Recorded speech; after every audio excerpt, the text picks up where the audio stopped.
name is Kwame Owusu Danso. We have selected some very important topics for our conversation this morning. We are going to be looking at an African story. Algeria proposes resolution demanding Israel halt offensive attacks. Daily Graphic newspaper. Why Godfred Dame must resign now. Former Ghana Law School Director General explains. That's on the front page of the Insight newspaper. Baumia's message. Good. TUC Daily Guide. Nooks pleas for stranded students abroad. The Anchor newspaper.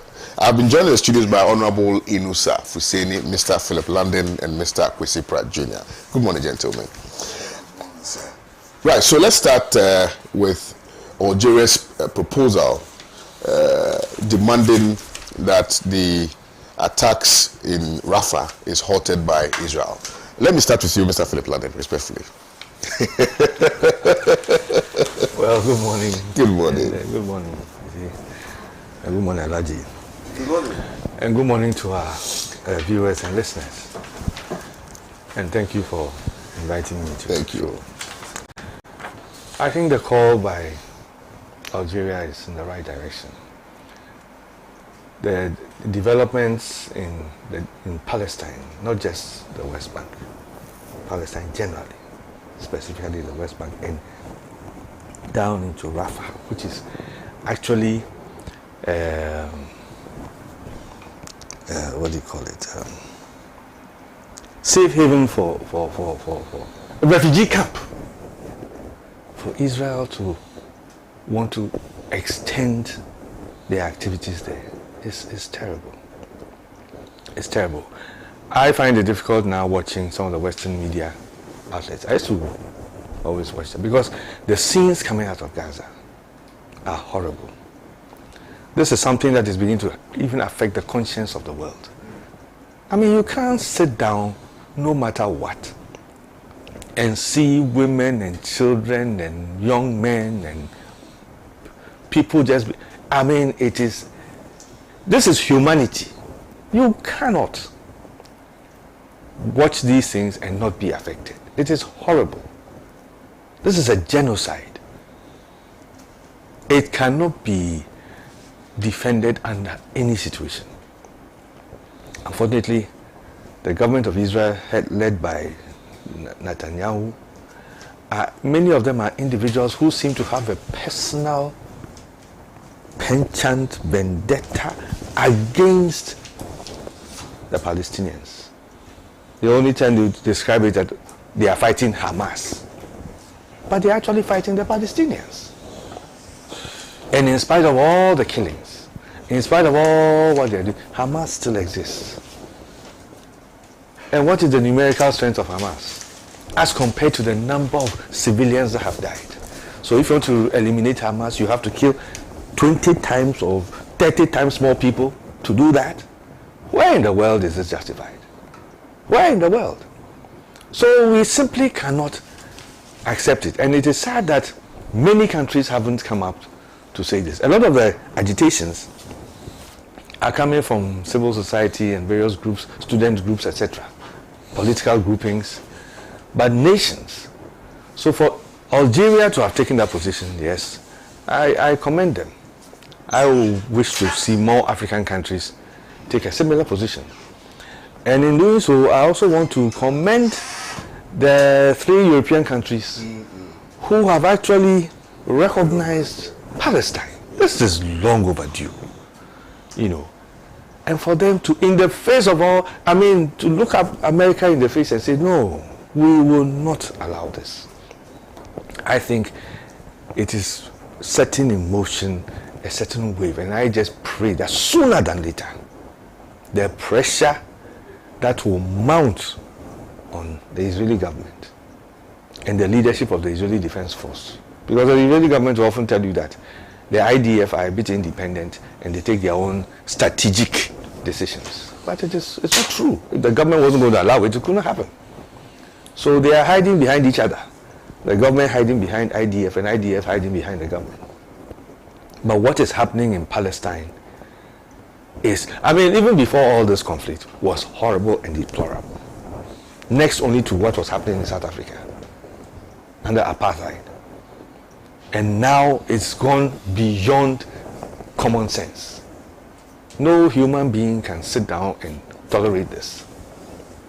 And I just pray that more countries, more leaders will raise their voices against this. And also another part of this issue that I feel particularly saddened. I am on some WhatsApp platforms, so some of my own friends, mates, schoolmates, etc. And when you hear the views of some of these people, it just shows you how, they have fallen victim to an article I think I just saw about how the Western colonialist media is feeding into people's thinking.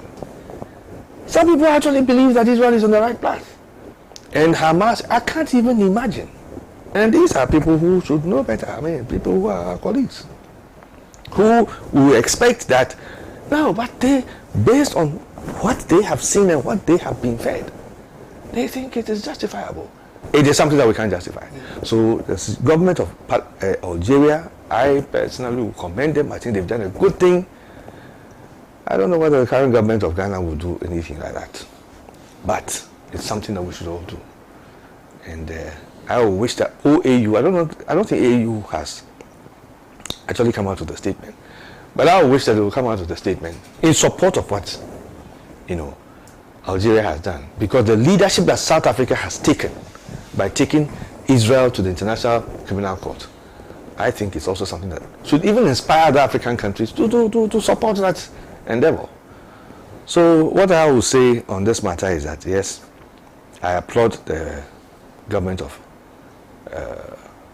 Algeria, and I just hope that more African countries would do the same or similar lines to put more pressure on Israel to end this war immediately, stop the war. Because history has taught us that at the end of the day, it is always negotiation that brings peace. So they stop the war, negotiate, and find a permanent solution to the Palestinian problem, two-state solution. That's all. Honorable. So good morning, Kwame. Good morning. Good morning to Kovrak, my good friend Philip London. Good morning.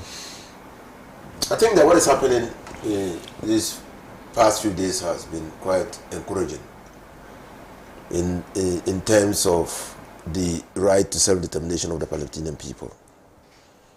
Mr. Philip London has mentioned the 3 European states led by Norway and Spain that decided to recognize Palestine as a state. In fact, that goes a long way in establishing the identity of the people of Palestine, and goes some way in consolidating the territorial integrity of Palestine.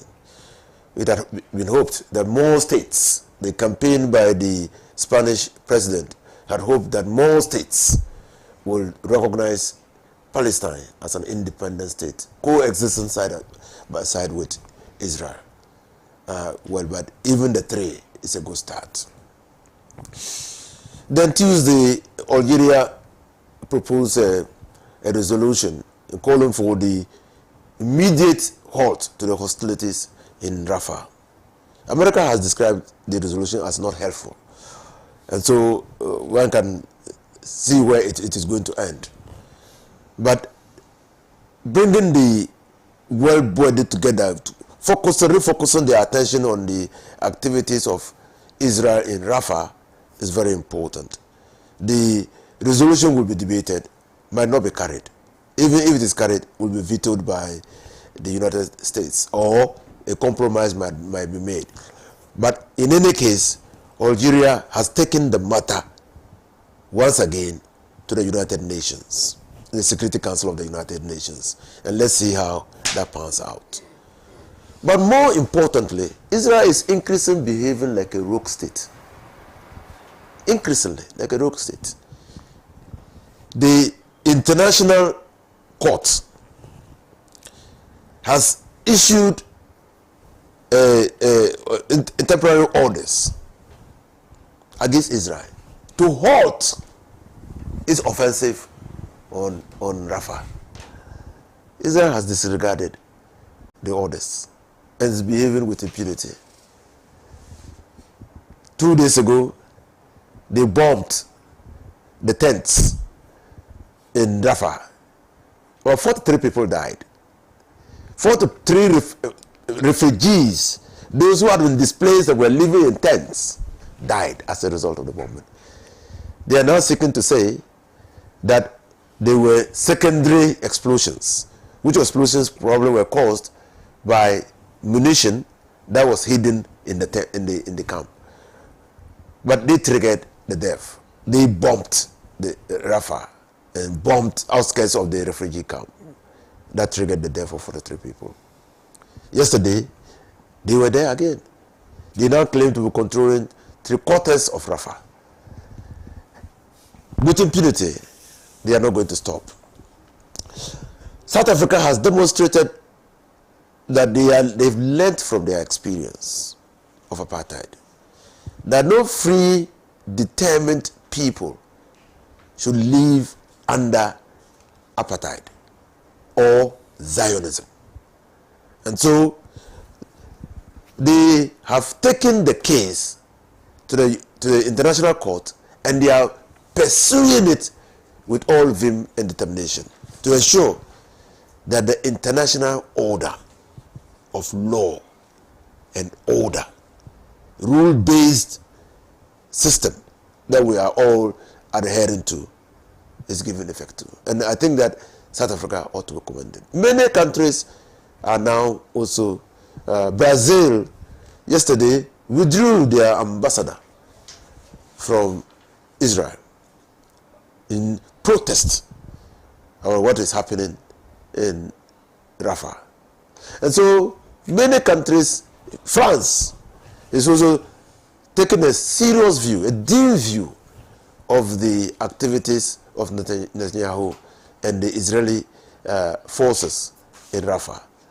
The NGOs and governmental organizations have come to the conclusion that Israel is using food as an instrument of war. That it's a deliberate policy of Israel to ensure that the Palestinians starve to death. That if they cannot defeat Hamas in war, they must use hunger to defeat them. And so many people are concerned.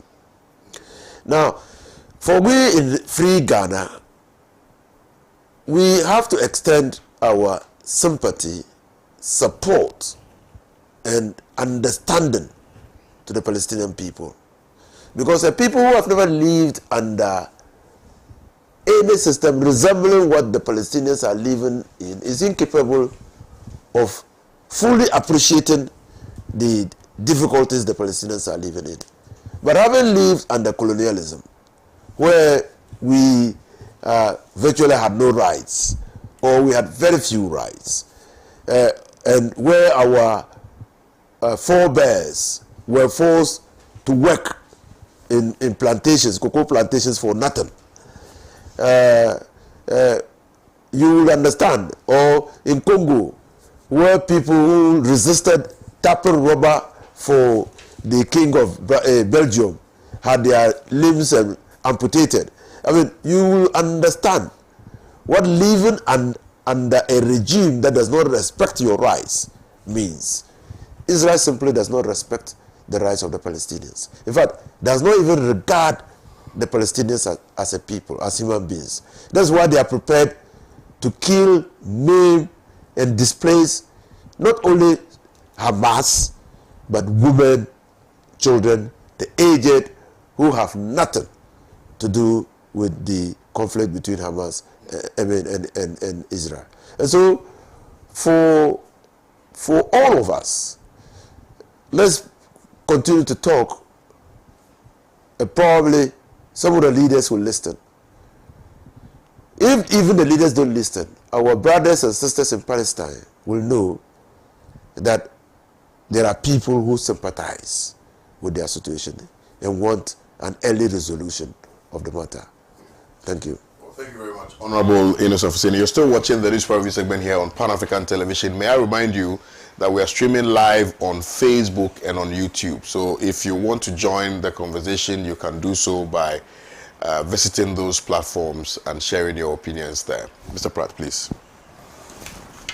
Well, I think it's important to ask a very important question, which is simply, why is Africa playing this role in the resolution of the conflict in Gaza? As we've seen South Africa playing a significant lead role, it has even gone to the extent of taking this matter to the International Criminal Court. And then we've seen Egypt join South Africa in the International Criminal Court in pursuit of justice for the Palestinian people. And now, we have Algeria also tabling this resolution at the United Nations Security Council. Something must explain this. Now, if you take South Africa, one, South Africa itself has a history of struggle, which is similar to the history of struggle of the Palestinian people. South Africa itself was under colonial apartheid rule for many years. So South Africa understands the plight of the Palestinian people perhaps better than most countries. Its own history, its own experience and so on is what has pushed South Africa into this situation. Now it's important also to understand that even though Palestine was under colonial apartheid occupation, Palestine extended support, assistance to the South Africans who were engaged in the liberation struggle. And indeed, on the release of Nelson Mandela from prison, he personally thanked Yasser Arafat, leader of the Palestine Liberation Organization, for the assistance they had given to South Africa in their fight against apartheid colonialism. So that's most important.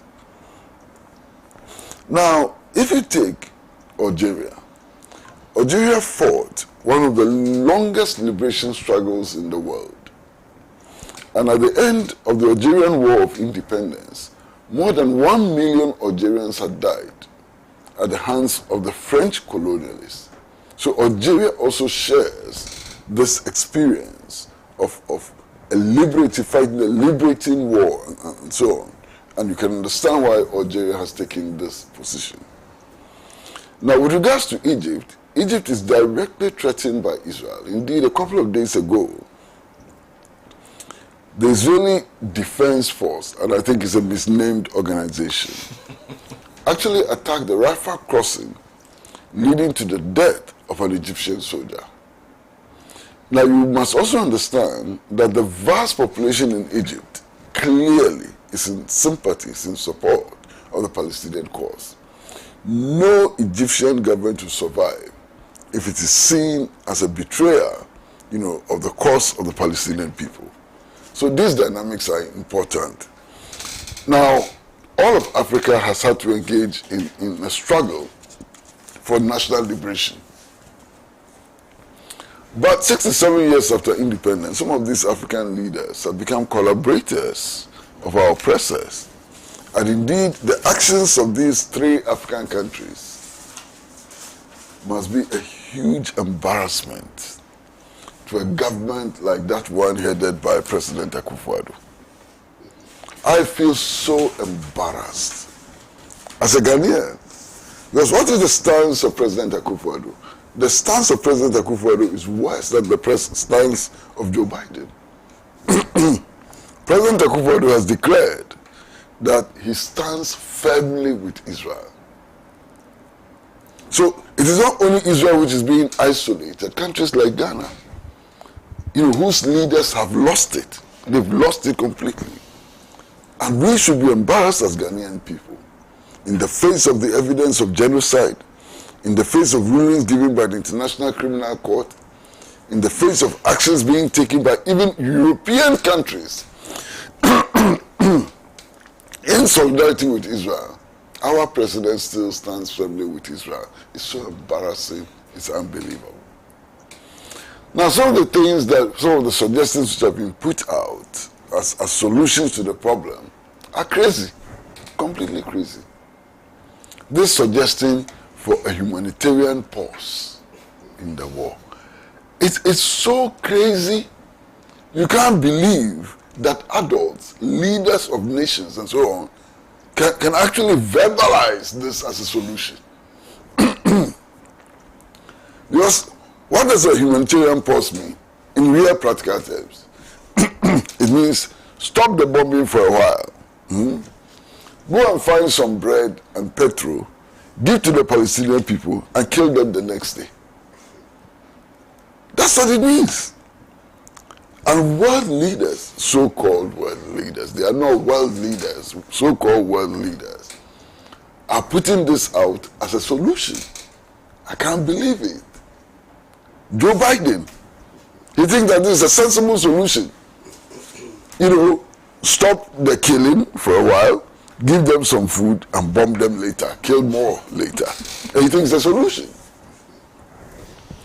The only solution to the conflict is an end to colonial apartheid occupation. That's the only solution. Temporary solution is a complete ceasefire now. That is the only solution. And, sometimes I think we should blame ourselves.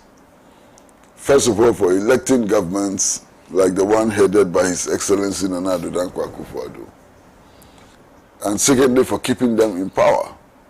And thirdly, for not harassing them sufficiently to abandon this reckless policy of support for apartheid colonialism. It's our fault. If we were to mount serious challenge, to these policies, every government to think twice before it makes the declarations that the Ghana government has been making about the situation in Palestine. I'm completely embarrassed by the Ghana government position. And I think we should do everything possible to force the government to change its stance or to change the government. Well, thank you very much, Mr. Pratt. Let's come back home and deal with some domestic matters as well. Why Godfred Dame must resign now. Former Ghana Law School director explains. And this story has been captured by the Insight newspaper. It's on the front page, but the story is on page 8 of the Insight newspaper, today's newspaper. Honorable Inusa Fuseni, may I start with you, please? Well, so we have an Attorney General who increasingly has become a regime Attorney General. He's not a Minister of Justice any longer. He's a Minister for contriving evidence, procuring evidence to secure conviction. Now, in the past, my rector, when I was at the law school, Ansasari, has suggested that in the past, when a similar situation happened, the Attorney General simply resigned. Because you must understand that the legal profession and the conduct of lawyers is regulated by law. The Professional and Legal Ethics Act. Now, so if you misconduct yourself in such a way as to bring your office into disrepute, bring the administration of justice into disrepute, as a leader of the bar, the most honorable thing to do is to apologize to the people of Ghana for letting them down and walk away. In fact, in other jurisdictions, what he has done could debar him from practice. Well, what has he done? Now, he simply ignored all the laws that can guide him and decided to go on a frolic of his own to please his appointors. Why? It's totally permissible, and I've heard them release statements that an Attorney General can enter a plea bargain with an accused person. That's true. What's the caveat? Not when the accused person has been presented to court for prosecution. You can enter into a plea bargain and before prosecution and turn an accused person into a prosecution witness. Why is it so? It is so because when you turn the accused person into a prosecution witness, his co-accused, who are now starting trial, can cross-examine him on the matters that he is adducing against them. Because he's not a prosecution witness. He's not aiding your case. Now, but there are safeguards. Even when the Attorney General turns an accused person into a prosecution witness before the commencement of a trial, and the prosecution witness goes into the box and decides to lead evidence contrary to what has been agreed, and you know you are a lawyer, he becomes a what? A hostile witness. Safeguards. So instead of leading him in evidence, the prosecutor will now cross-examine him and declare him as a hostile witness. Attorney General says he is not interested in any of those things. He's interested in what he did in Stedinam's case. You heard that one? Where the deputy director of the Maslog was encouraged to lead evidence against the boss on the promise that he will give him a lighter sentence or let go. And when he did so, he got 5 years. He got 5 years.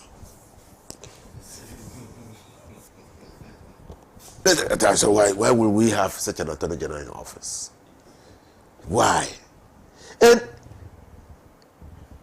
if for nothing at all, the evidence of the tape should be enough. How can an Attorney General be a lawyer for the accused? The practice is that, KOD, if your client cannot come to court, who is an accused person, you advise that your client to do what? To secure a medical report.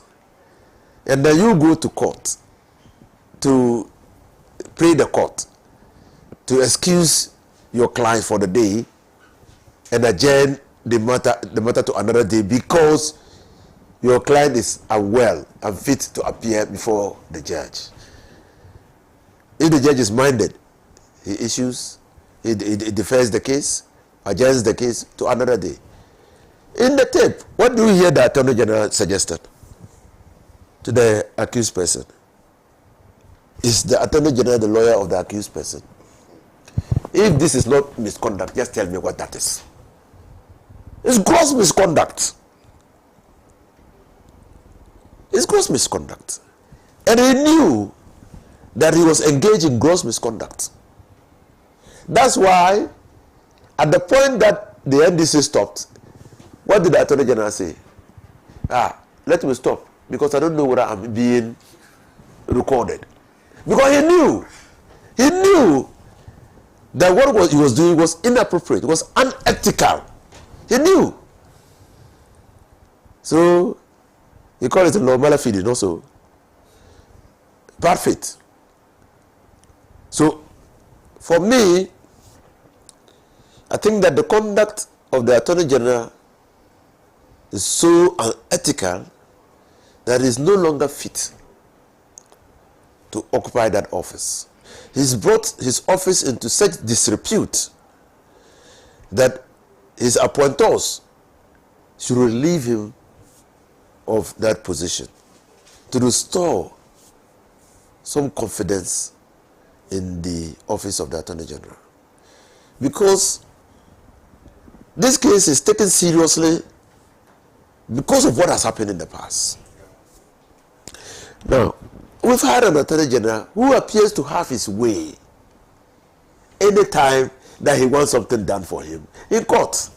In fact, there has been some disquiet in the way the Attorney General has been going about the conduct of cases in court, and his relationship, a holy relationship with the bench. They have been disquiet.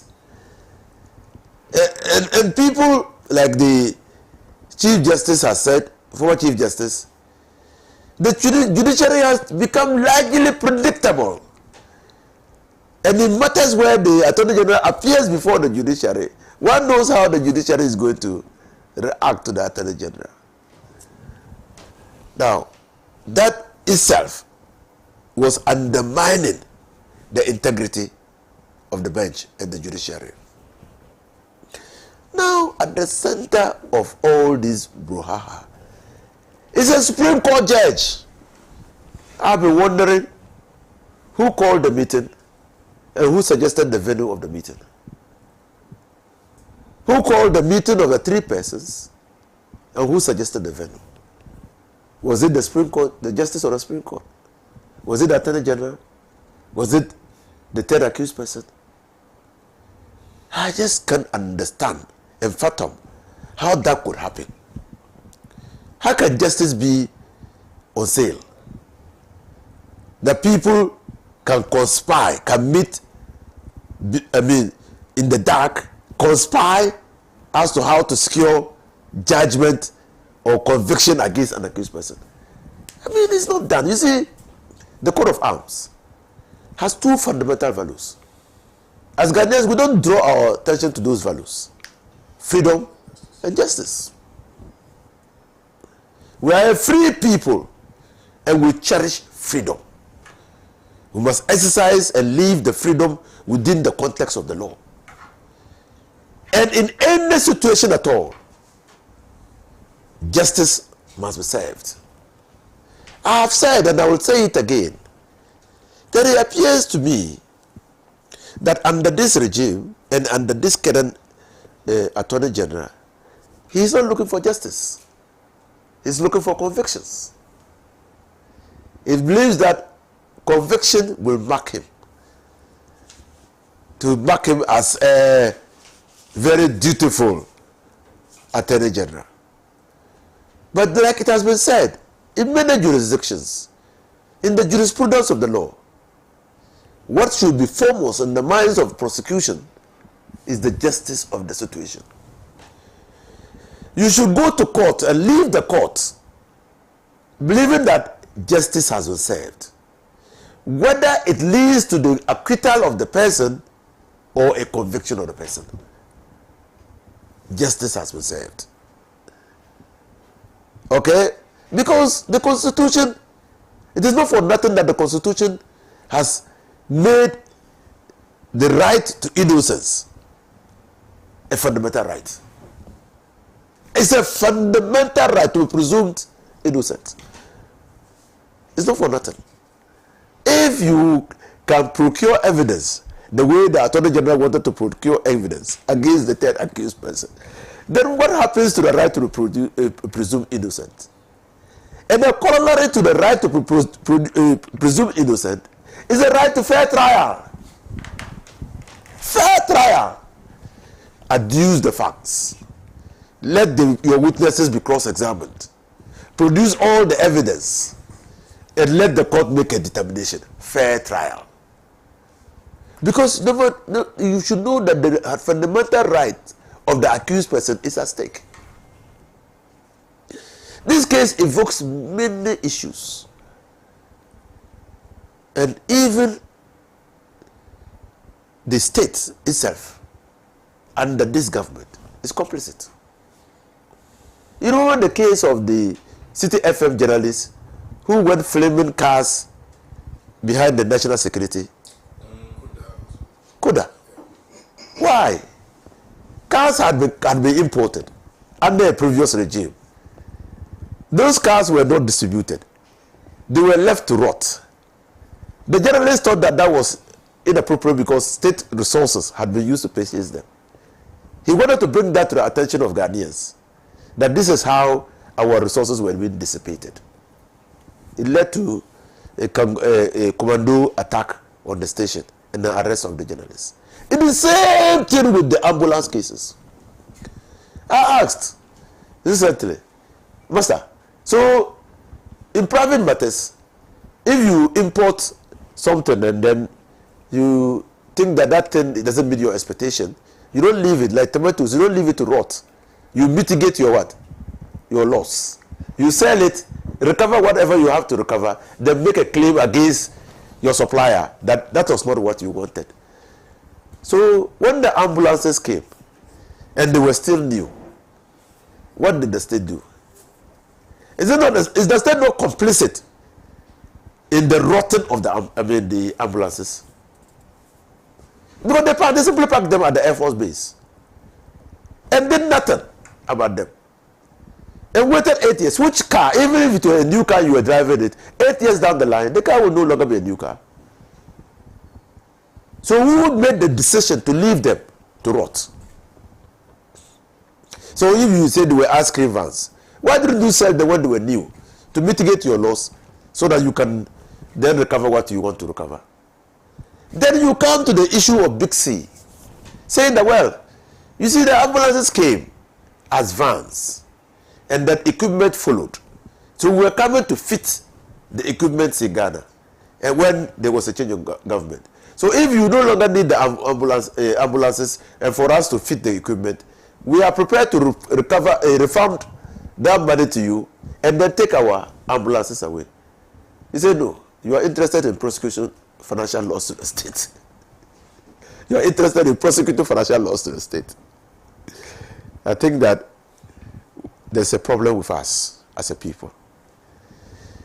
We make financial loss, we have made it a weapon, and even our own acts of complicity are excused when we are trying the other party. Because I believe that in this particular case, many avenues, if it is the intention of the state to recover the money that has been lost to the state, what prevented them from accepting the plea bargain that Big C made? And then if you thought there was some impropriety or criminality, you still pursue the criminal matter. What prevented us?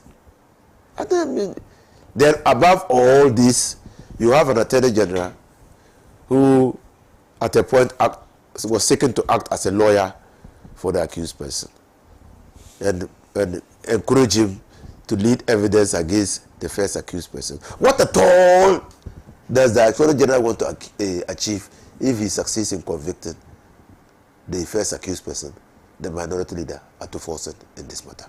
Thank you. Well, thank you very much. Mr. London. KOD. Yes, sir. This matter. He has given the legal side of matters thoroughly. I mean, as you know, I'm not a lawyer, but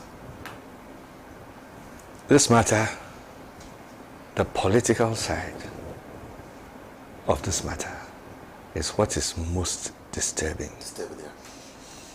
That is what is most disturbing. You see, it goes down deep into some of the problems we have as a country that we have to wake up and address. When you go to the port, anytime, not just Tema Port or Takoradi Port, any port anywhere in the world,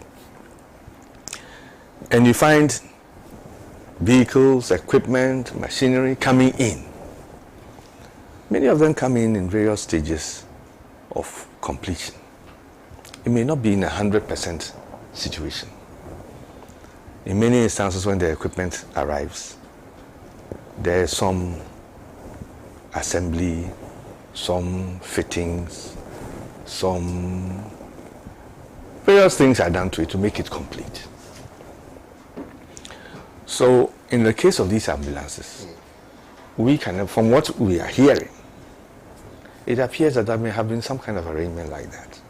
That the vehicles will come in a certain situation, and while here, various things would be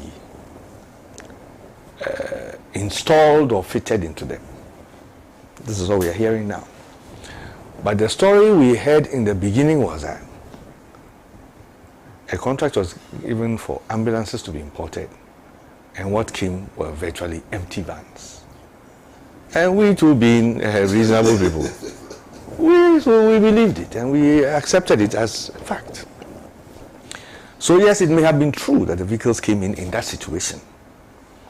But was that the end of the matter? Are they the only equipment that have been imported into this country by this and any other governments that haven't come in that state? Our military, when they import equipment, does it all come 100% fitted? These things happen. So we should put aside the pettiness of our politics. Pettiness. I will always refer to it as pettiness. That eagerness to paint the other side so bad, corrupt, etc. And then we go to this extent. I suspect what was happening was that, yes, on the face of the matter as presented to the public, this case seems so corrupt and bad. So we've got a chance, let us prosecute this man quickly. In the process, things begin to emerge to make the case a little different from what it may have originally appeared. So now there's a desperate effort to find a way of, achieving that conviction. Because that conviction too, if successful, would also reduce a certain number in the chamber. And hopefully, it can be replaced by the other party, thereby changing the political dynamic in the chamber. All this is nothing but fueled by politics, nothing else. Not about the interest of the state, not about the safeguard of resources, not about anything like that. Purely politics, purely. NDC versus MPP, purely. It had nothing to do with Ghana. And this is what Ghana has suffered from. MPP doing it to NDC, NDC doing it to MPP. It's only getting worse as we go along. It's just getting worse and worse. And I tell you, my brother, what the prosecutors of this agenda forget to remember is that, as I said in Fanti, Abaya was Botichi, no one was Boba. The things that they are doing to try and convict people from the other side is the same criteria that other people too who feel aggrieved will want to use against the same people who are doing this. So as a country, where do we go? We fall into a cycle. Instead of using our time and energies to do things that will benefit us, we are wasting our resources. I mean, these ambulances are left there to rot. And it's not the only one that was left to rot. Look at the number of things that have been left to rot. Anytime a new government comes. Does it make sense? No, seriously speaking, does it make sense? So if, let us say, okay, fine, the man chopped some money, he stole some money. Which is more important? Safeguarding the equipment that has come and going after the money? Or seeing to that the equipment rots and then prosecute the man and get political capital that you are prosecuting him, whether you succeed or not? Does it make sense? At least to me, it doesn't make sense. I don't know. I'm sure for them it makes some sense, but to me personally, it doesn't make sense. And I believe a majority of Ghanaians, it will make sense to them. And it's about time we as a country begin to rethink the situation. Rethink it seriously. We don't have to wait for a government to end and then begin to chase and go after people. We must demand accountability while the government is in power. When things are imported, we expect civil servants, we expect customs officials, we expect various people to raise their voices when they see there's a problem. We don't have to wait till the government is out. That is the way we can safeguard our national resources. Anybody making any importation will think twice. Because while he is still in power and the things are coming, somebody is going to speak up. So, I mean, we have to actually shift. There has to be a paradigm shift from the way things are going in Ghana. There has to be a change. There has to be a change. It's gone beyond MPP, NDC. There has to be a change. in the interest of Ghana. You know? And we must begin to see things in that. We must approach these elections with that mindset that it is not going to be business as usual. We are going to have to change things for the best interest of Ghana. It's just wrong. How can an attorney general, I mean, the gentleman, we gave him very brilliant lawyer. That's a lot of spell about him, highly respected. And we as old boys of Adisadel, Santa Clausians, we honored him because we were proud of him. But I feel sorry that he could have found himself in this situation. I feel very, very sorry. You see, because for a professional of that level to do what he did, it's a mark of a certain level of desperation. Because I believe that even in his own, true conscience, he probably would have thought otherwise. But he actually went ahead and did it. And like you mentioned, that he, at the end of the day, asked himself, or maybe I'm being recorded. My God! How? No. This is terrible. And it's a blight. You see, yes, we might attack the Attorney General, but it's a blight on our country. Foreign investors are watching. People who are standing by, they want to invest millions of dollars into our country. They've seen opportunities and potentials. They want to. If they see and watch how these things are developing, they will ask themselves that, is this how justice is administered in this country? They will ask themselves. And the kind of answers they will get for themselves could make the decisions to them as to whether to bring that investment to Ghana or just go a few kilometers away and go and do it in Côte d'Ivoire. Because the investor, he's looking at his investment and the security of his investment. And that is the reality of life. So if we focus on petty politicking because we want to do in our political opponent and we engage in this type of enterprises, we are bringing national disgrace and dishonor and damaging our own national prospects. That is what it is. That is what it is. You see, that is why I and many like me are of the view that we have to move away. You see, we have to move away. Yes, I am in the movement for change, and that is one of the things that is fueling my support for that movement. Because we have to move away and change the paradigm. Change it. The way we are going about it, it doesn't help. This is not a matter of scoring political points. The fact of the matter is this is a bad case. Whichever way we look at it. I was telling a friend of mine the other day who was busy condemning and defending the situation. I said, okay, fine, you're defending. Let us assume that there's an NDC Attorney General who had done this and the parties were of the other side. Would you have made the same arguments? Would you have made the same arguments? Let us stand for the principle. What has happened is bad. It is bad and unacceptable. Yes, somebody once said he will go by the Anas principle. Maybe he thinks that is what he's doing. This is not an Anas principle.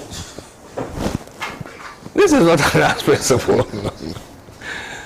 So if somebody thought that they were doing an Anas principle by doing what they're doing, then I'm very sorry. They are sending a very bad signal out there. Very bad. Detrimental to the progress of this country.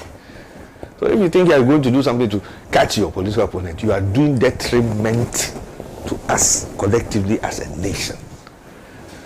So I think that, and you see, for somebody like Professor Ansari to have come out and made the statements that he's made. Look, we must respect, people's integrity, irrespective of politics. If a man like that comes out and makes the statement that he has made, I mean, nobody, I don't see how anybody can be defending it. No. So, anyway, that's my view on the matter. Well, you can also share your views with us via Facebook or via our WhatsApp number. It's on the screens now, I believe. Mr. Pratt, please, let's hear from you. Well, first of all, I want to make the point that all my working life, I've had to work with tape recordings. all my working life, I've had to work with tape recordings. And I've listened to the tape recording in question very, very carefully. And I'm convinced beyond any reasonable doubt that the tape recording is authentic. It cannot be fake. And this is based on my experience just working with tape recordings. It cannot be fake. So that's the first point. Now, the second point I want to make is that the MPP's claim that there exists a tape recording which should normally have been of 26 minutes but has been reduced to 16 minutes is not the tape recording which has been played. Because the MPP's allegation that the tape recording had been doctored is in relation to a conversation which took place at the residence of a Supreme Court judge. The tape recording which has been made public, the conversation on it, did not take place at the Supreme Court judge's house. This is a recording of a conversation between the Attorney General and the third accused person in the case 𝐆𝐎𝐃 trial, 𝐆𝐎𝐃 whatever trial. And indeed, that call was made at 7:10 a.m., which is also very important. What is it that made the Attorney General wake up early in the morning at 7 a.m. and call the person that he was prosecuting? What is it? Now, the other thing which for me is important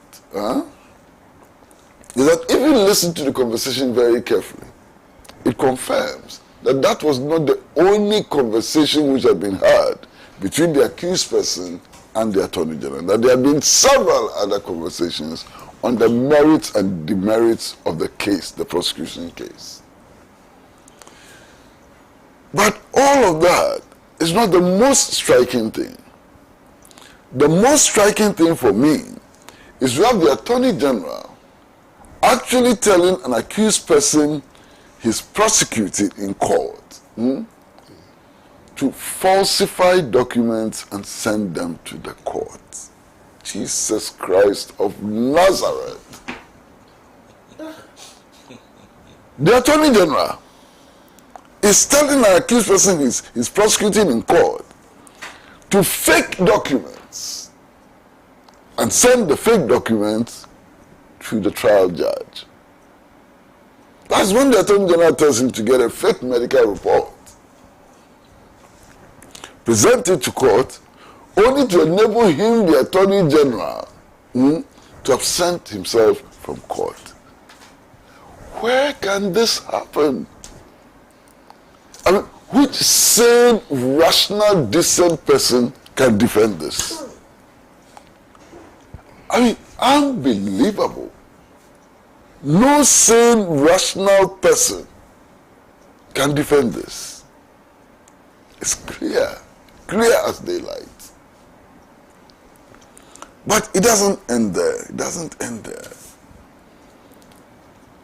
You know, we have an Attorney General who is prosecuting 3 persons in court. Calls one of them and says, look, we are not the target of this prosecution. The real targets are the public officers. So if the third accused should not worry, the case doesn't go against him and so on, why are you prosecuting him? Why are you prosecuting somebody who is not the target of your prosecution? Why are you prosecuting him? Collateral damage. What is that statement meant to do?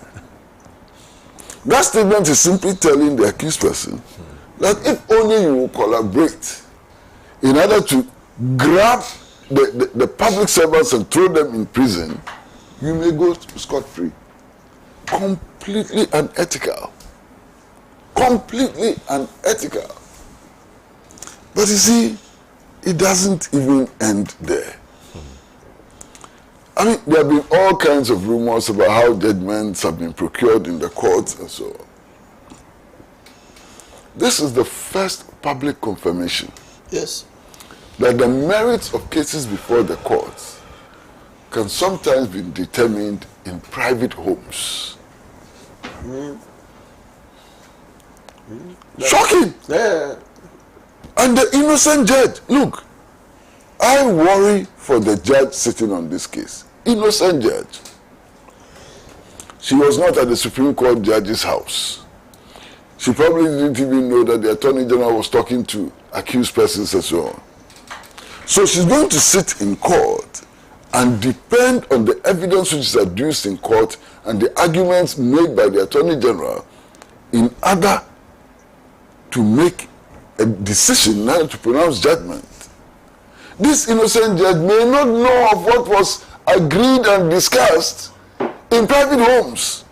So the judge herself becomes a victim of this machination, of this shenanigans.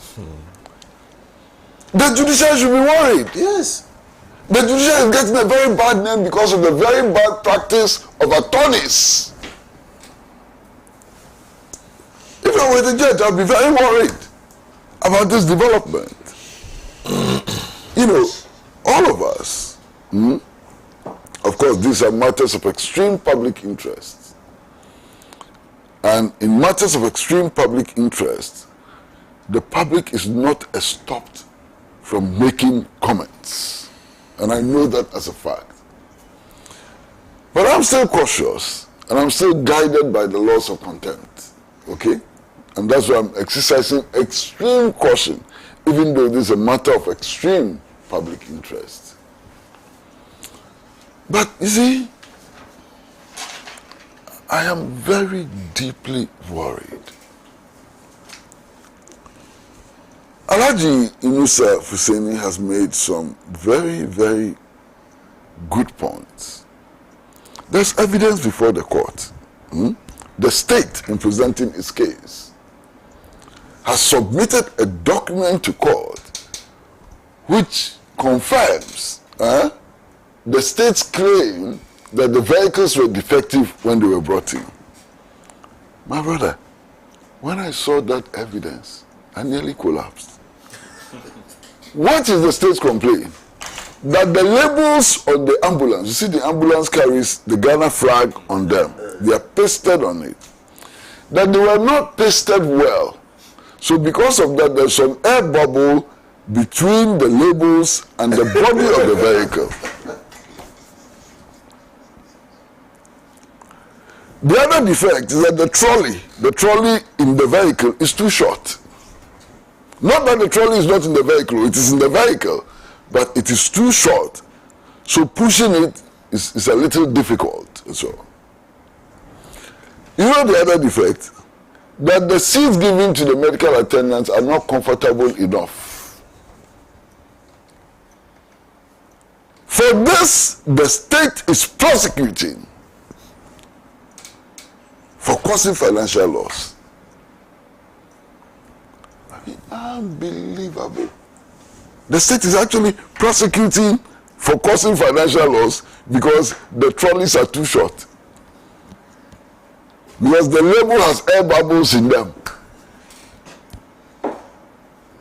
Now, what is even shocking is that the manufacturers, the suppliers have come and said, look, we are ready to correct all the defects. The state say, no, we are interested in prosecution. We don't want the defects corrected. So, this is the light within which we ought to see the comments made by the Attorney General on the tape. This is the light within which we have to see those comments. And they are shocking to the marrow. You know, I'm not a lawyer, but fortunately we have a lawyer here. When you are arrested by the police for an offense, you are made to write what the police call a caution statement. That is the caution statement which is read in court. Okay? Now, that caution statement is invalidated if the police does not make you aware of your rights before you write and sign the statement. Because the police must tell you that you are entitled to legal counsel. These are your rights. as a potential accused person. And the AG must know this. And yet the AG is engaged in conversation with an accused person which can have very serious ramifications for him and so on, and he does not find it necessary to insist on the legal rights of the accused person.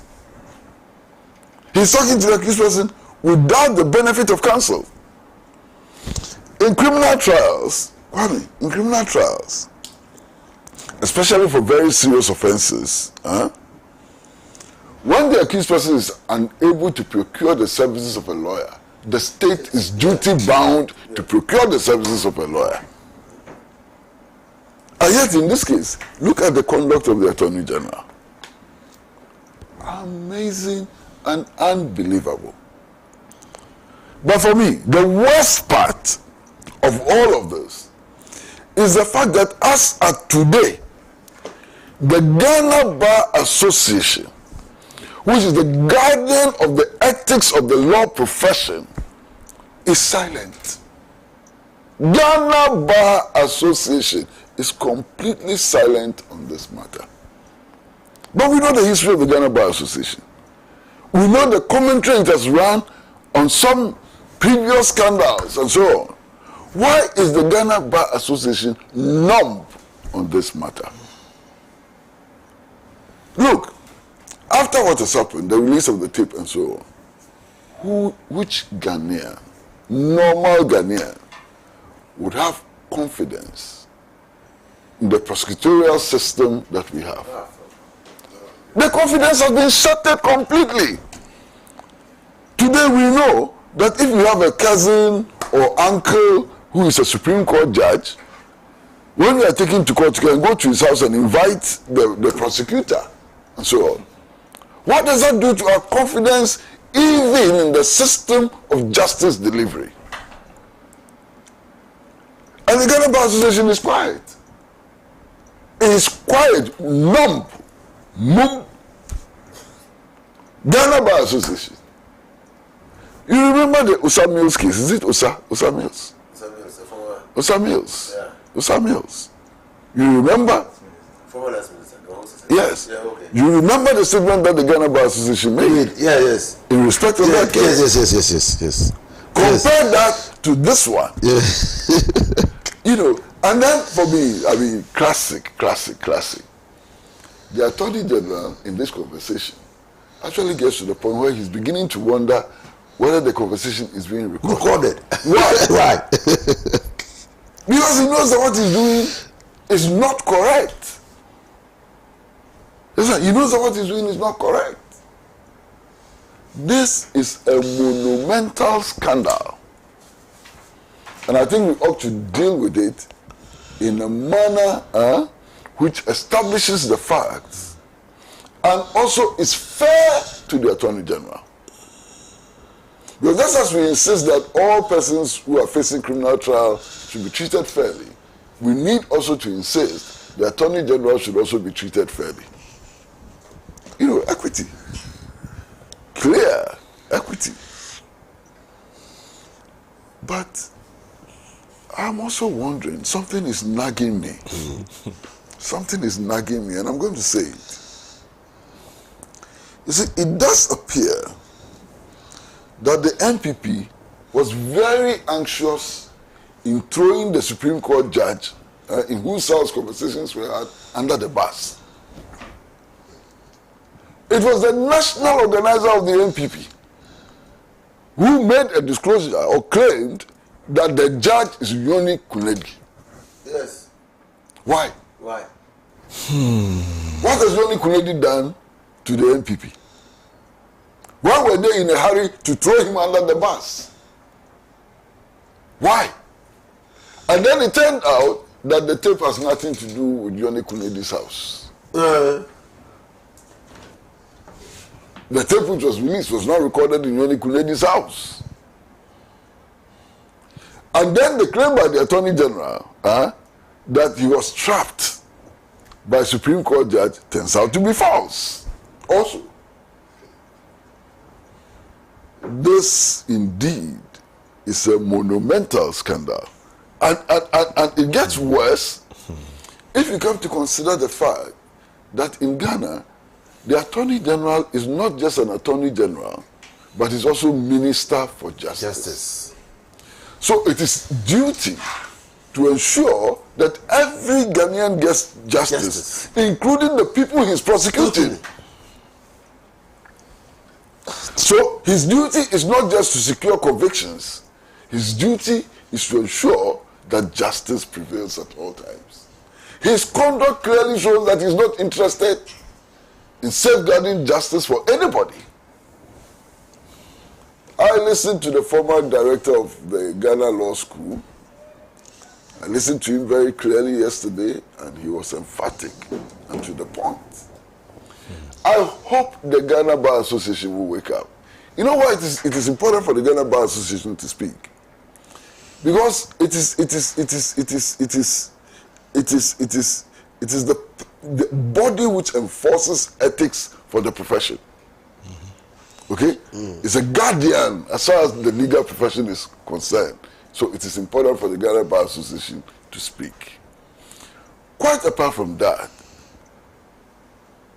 what will the Ghana Bar Association be if the public's confidence in the judicial and the prosecutorial system is further eroded? It has eroded already, but if it's further eroded, what will the practice of law be?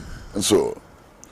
It's important for the Ghana Bar Association to speak because the Attorney General, by his position, is also a member of the General Legal Council. Yes. Okay?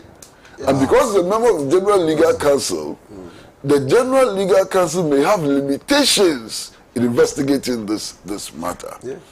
And that is why it is important for the professional body, the Ghana Bar Association, to free itself of the politics, perhaps politics of his leaders, and to deal with this matter dispassionately. Everybody is waiting for the Ghana Bar Association to make a statement. And the Ghana Bar Association must understand that whatever statement it makes will be examined very seriously. They're not going to make any statement and then we leave it like that and so on. It's going to be examined very seriously. So the integrity of the Ghana Bar Association itself has been placed on the table. And they have to wake up, to their own responsibility. So, what else can I say?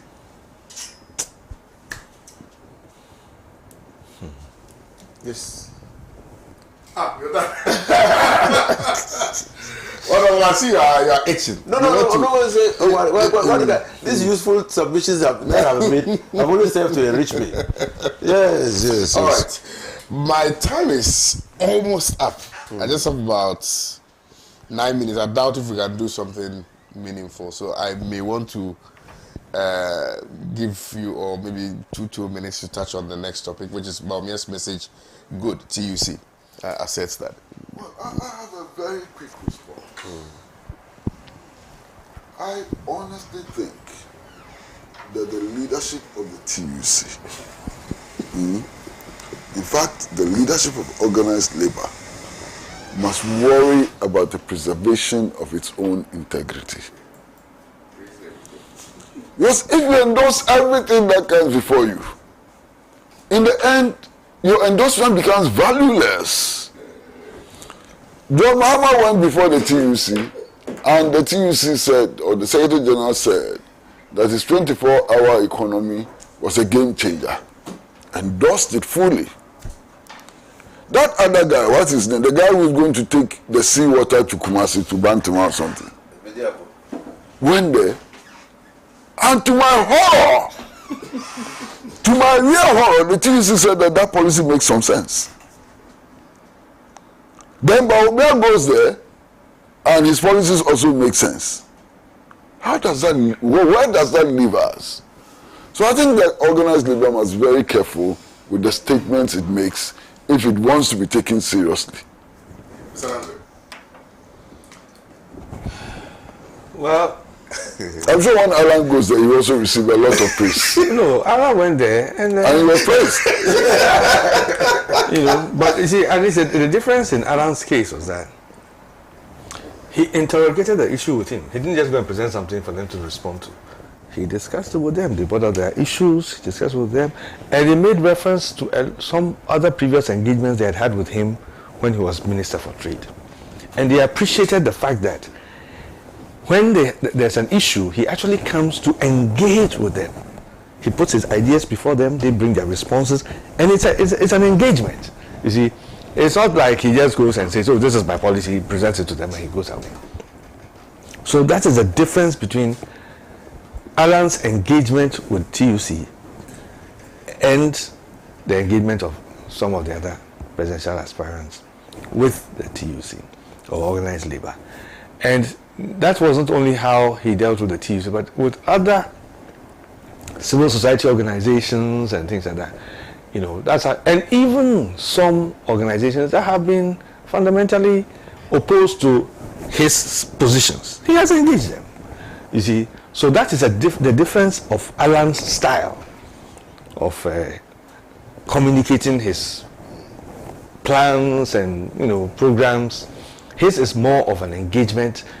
Alan as a person and as a politician, he sees people fundamentally in terms of what you can provide, what contribution you can make. That is first, as against what is your political lineage or whatever inclinations you may have as an individual. So that is the fundamental difference between how he does his political communication and how the others are doing it. So yes, that is why maybe the TUC, he didn't hear much about them, but that is exactly how Alan engaged with them. Yeah. Honorable. Well, I just seek to add to what Mr. Kosipra has said. I've read the report in the Daily Guide. I see many red herrings and circular reasoning. You say you are going to stabilize the dollar when you come into power by using gold. Why don't you do it now? So there's the problem. When you said you had arrested the gold, the dollar, what were you using to stabilize it? And then you see, your bank should be careful that in seeking to enhance the integrity of a person in the nature of Bawumia, he might draw that weight of Bawumia, the weight, the reputational damage that he's carrying might draw Yaoba down further and suffer also a reputational damage.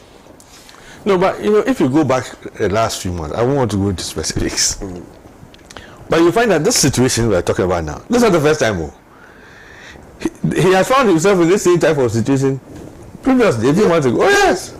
Yeah, so then people begin to doubt, look at you again. It's not helpful. You are a doctor. It's not helpful. It's not helpful. It's not helpful at all. Well, thank you very much, sirs, for your time this morning. And thank you very much to the viewers for spending your morning with me. My name is Kwame Owusu Danso. This has been this very segment. Discussing the Ghana Bar Association and Attorney General and so on. Kwame was extremely careful. You